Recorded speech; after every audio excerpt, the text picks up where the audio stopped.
బాపట్ల జిల్లా వేమూరు నియోజకవర్గం చావలి గ్రామంలో 2 ఏళ్ల నమ్మకం అభివృద్ధి సంక్షేమ కార్యక్రమం నిర్వహించారు. ఎమ్మెల్యే నక్క ఆనందబాబు ఆధ్వర్యంలో ఇంటింటి ప్రచారం చేపట్టి తల్లికి వందనం, శ్రీశక్తి, అన్నదాత సుఖీభవ, దీపం 2, ఎన్టీఆర్ భరోసా, మత్స్యకార భరోసా వంటి సంక్షేమ పథకాలపై ప్రజలకు అవగాహన కల్పించారు.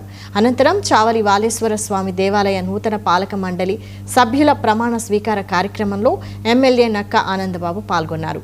నూతన చైర్మన్గా లంకోజీ మల్లేశ్వరరావుతో పాటు సభ్యులు బాధ్యతలు స్వీకరించారు. ఆలయ అభివృద్ధికి, భక్తులపై మెరుగైన సౌకర్యాల కల్పనకు సమృష్టిగా కృషి చేయాలని ఎమ్మెల్యే ఆకాంక్షించారు.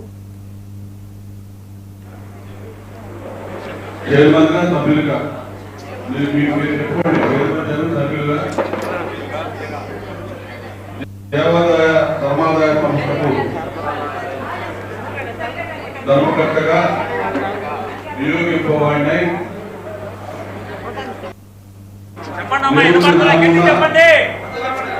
ఈ క్రింది విధంగా